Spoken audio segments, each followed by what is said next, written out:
Bismillahir Rahmanir Rahim. This is the first lecture of Object Oriented Programming, the new series of lectures. The first lecture is about the, a class and an object, the difference between the class and an object. This is a very important lecture. It is the foundation of object oriented concepts. The whole object oriented concepts revolves around the classes and objects. A class is a template to define objects. A class has data members and methods. A class can have one or more special methods referred to as its constructors, including the default or no argument constructor. Just to explain the concept, it's just like when we create a template letter to send to many people, and in that template, we only leave the person's name empty and the address empty, and we write the same content for everyone. For example, we want to invite someone on a wedding, on an event, or we want to send a greeting on a national event. So this is how we do. We create a template and we leave the spaces for the name and the address empty, and then for each person who we want to send the greeting to or we want to invite, we write the name of the person and the address. Once we write the name of the person and the address, that becomes an object. The blank template, the blank draft without the name and the address is the class. But when we add the information specific to a person, then it becomes an object. And similarly, we can create many objects out of the templates. So template is just a kind of molding thing in which we add the contents and that is molded. So we create objects. Similarly, we can think of a concept of a car, the concept of the car, and then we create the car. In that concept, the template, we need to add the model of the car, the make of the car, the registration of the car. Once we do that, that created thing is called the object. On the next slide, we're going to take a look at an example. An object is a runtime entity which has a unique ID, state, and the behavior. The class which we are talking about is the template. That is just the concept. It is not an actually runtime entity. At the execution time, we don't have anything called class. Some part, yes, but we will discuss that in few minutes. But the actual thing which remains, stays in the memory and which exists is called the object. From a problem statement, we can identify what can be the candidate for the classes and what can be the candidates for the behaviors in the classes. A class can have ID, the state, and the behavior. So we'll discuss that in a few minutes. In this slide, we're going to take a look at one example. Here is a class code. And on the right side, we have got a class notation using UML. UML stands for Unified Modeling Language. What is UML? Previously, in the structured programming languages, we talked about the flow chart. We create the flow chart, the notational representation for the flow of a program control. Similarly, the notational representation, the graphical representation for a class structure. A class has a name. So this is the name of the class. It has a list of attributes. It has two attributes. It has a list of method. It has got 1, 2, 3, 4, 5, 6 methods. And it has got the class name, the list of attributes, the list of methods. When we create an object from this class, we actually create an instance of the class. So the class remains the same. From the concepts and the points on the previous slide, we talked about the template and a letter to be sent out. One is the template, a draft template, a letter draft, and the letter. So this is letter draft. By putting the name of the person and the address, we create an instance from this letter. So that is the concept of the object. This is the class, and this is the class. On the next slide, we'll take a look at the use of a class. From the previous slide, we have the class concept, the class code. Now we have the code of the main method. Now this is an application in which we create an instance of a class C, then we give the values to the attributes of C. The real value is this, the imaginary value is this. Then we create another. Before we actually do this, let's go back and discuss the class itself. The complex number, we know in mathematics we have a complex number which has got two parts, the real part and the imaginary part.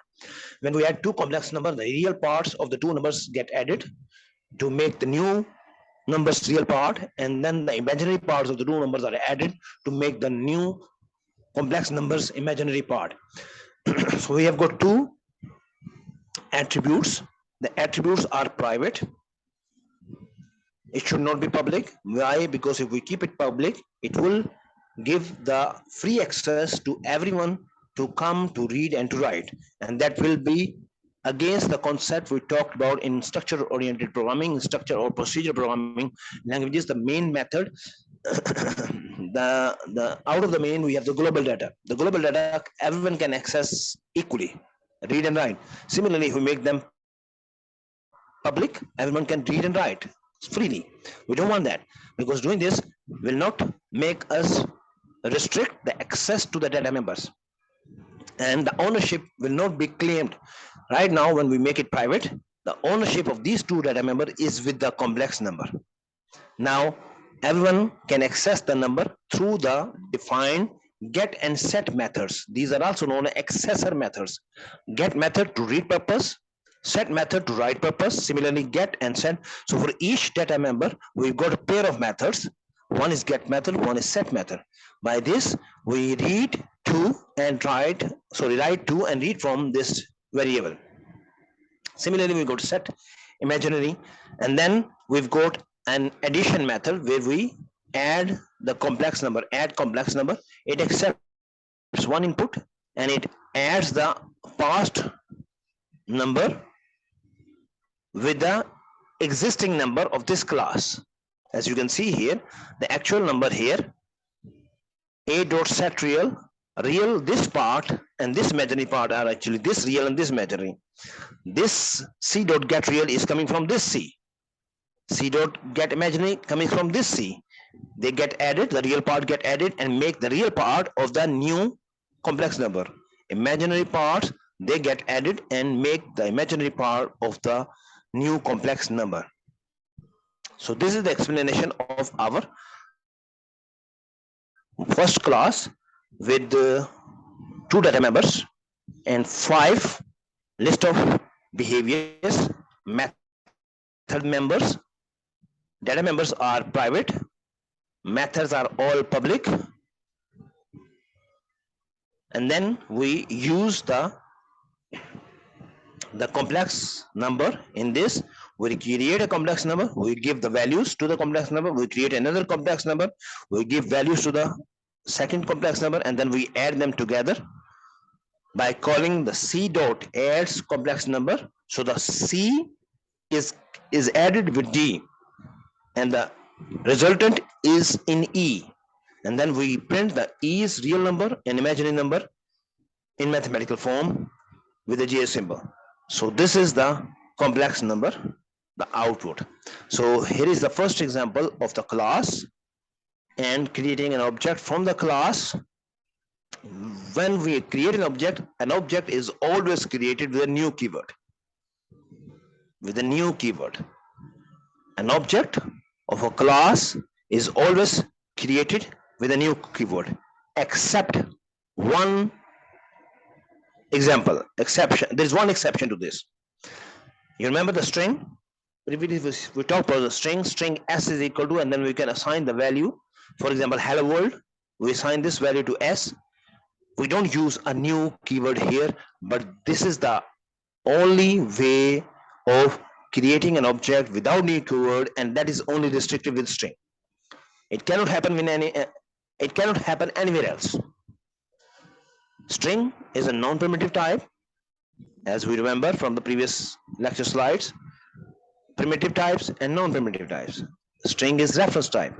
Non-primitive types. A class type. Complex number is reference type. Primitive types are actually declared and given a value, and the complex number, the reference types, they are always created by the new keyword. But string is the only kind for which we can create an object without the new keyword, and this is only for string. It cannot happen with any other object. So let's move on. Okay, coming back to the first slide again. An object is runtime entity with an ID. So the unique ID for the two complex numbers created in the main method is C and D, and then E. The state, the values of the data members. So the state of the first number was 4, 5, and the state, sorry, 2, 3, and the state of the second number was 4, 5, and the state of the third number is the addition of the two. So every object has got a unique ID, C, D, E, state, the values in the data members, and then the set of behaviors. So C has got their own behaviors, D has got their own behaviors, and E has got their own behaviors. When you are given a problem statement, from the given problem statement written in a natural language English, we look for the nouns and the verbs. The nouns are the indication that they may be the candidate for the objects in our design, and the verbs can be the indicators that they are behaviors for the objects in a design under the object-oriented design technique. So with this first example, we move on. Few more details about the class and object, or class and instance level members. Some members are referred to as class level members. Some members are referred to as instance level members. What are members? Members are attributes and behaviors. There are two kinds of members, attributes and behaviors. Every member can be either a static or non-static. A static or non-static. So in this example here, in this template, we've got two data members. One is static, one is non-static. Two methods, one is static, one is non-static. And then we go to special methods known as constructors. They are named like class, exactly same name as the class. So class A, method A, method A, method A with no argument, method A with one argument, and it does not have anything in return, not even void. That is an indication that these two are the constructors, because the same name as the class, no return, not even void. So they are special methods known as constructor. Okay, what are the constructor? Constructors are actually the method which gets called to construct an object or an instance. So you may ask that we did not have any constructor here, so how come we are calling a constructor without argument to create an object when we don't have the constructor? Every class by default has a constructor with a no argument, but if we add a constructor, at least one constructor in the class, then we have to write all the constructor ourselves. Then there is no issue of default constructor. If we don't write a constructor, like in this class, we never wrote a constructor. So we have a default constructor known as no argument constructor in this class. This is added by the compiler. So here we are using the constructor. We are calling the constructor with a new keyword. So you can see here, this is a special method. And the calling to this method is different than calling to this method, because this method is a normal method. This method is not a normal method. This method is a special method. Calling to this method is with the new keyword, and that makes an instance of the object to be assigned to ID A. You remember we talked about ID of an object. So the ID A is going to refer to an object of this type. So the constructors are special methods. Here we have two constructors, one constructor with no argument, one constructor with one argument. Static members are class level members. Even if we don't create an instance of this class, they there is an existence of static members of the class. So we can access to the static member of the class through the class name. For example, I want to call method A. So I can do that. A, which is the name of the class, not an ID of an object.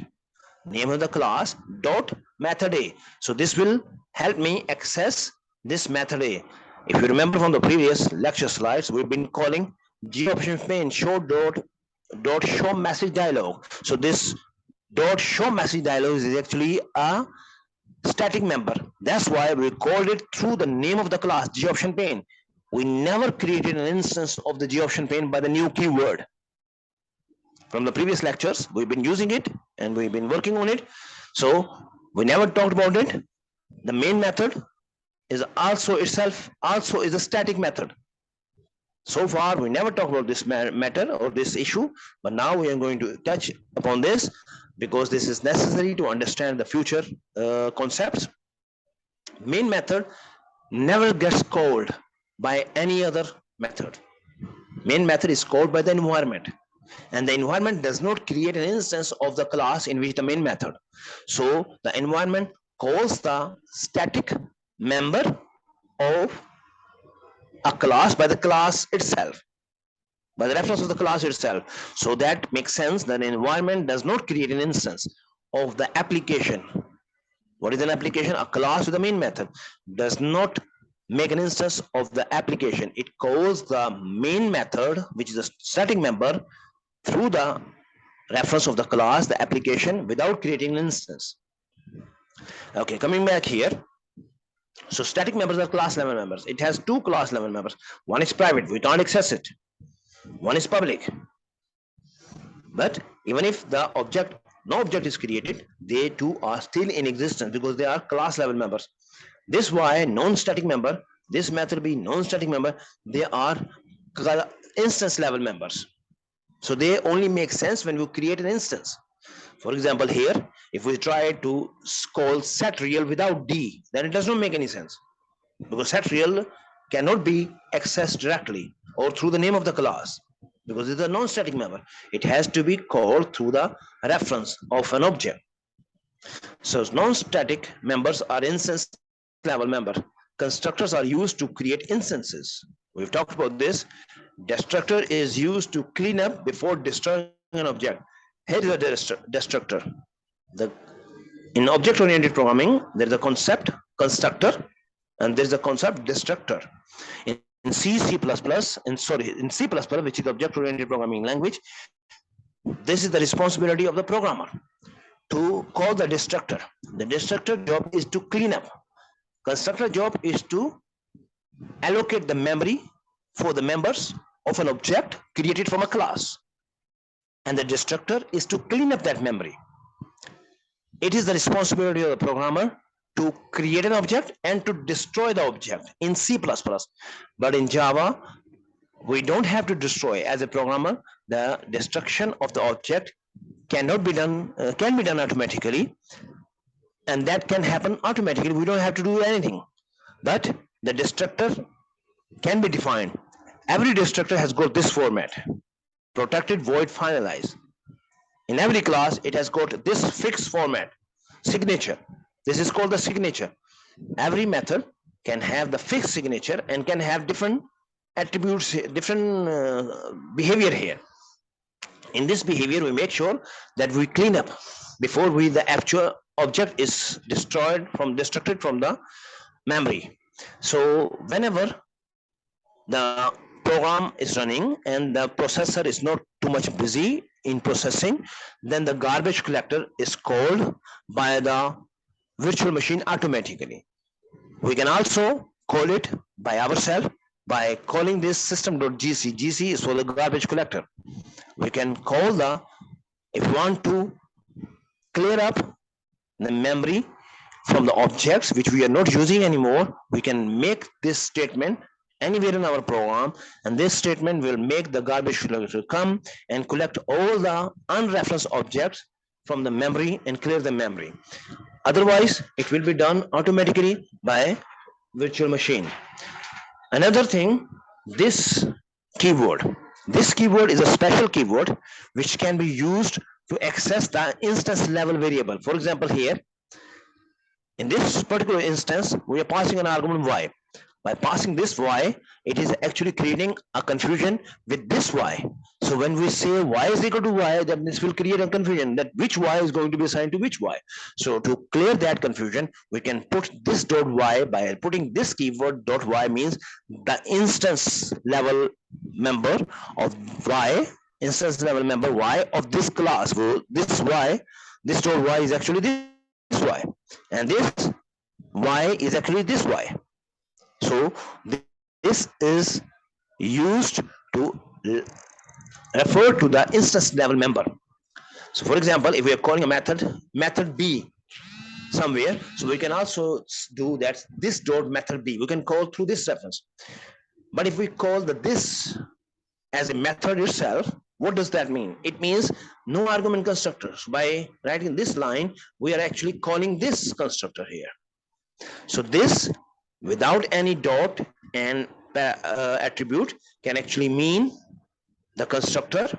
This dot member, which can be attribute or could be method, this dot member can be to access the instance level member. So this is the first lecture of our second series on object-oriented programming on the concept of objects and classes.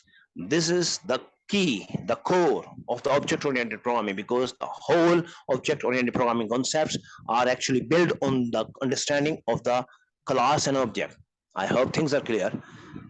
You can subscribe to my channel and you can get notification timely for the new lectures, and you can also be active, participate, and pose your questions through the comments to me, and I will be answering those questions to clear any doubts.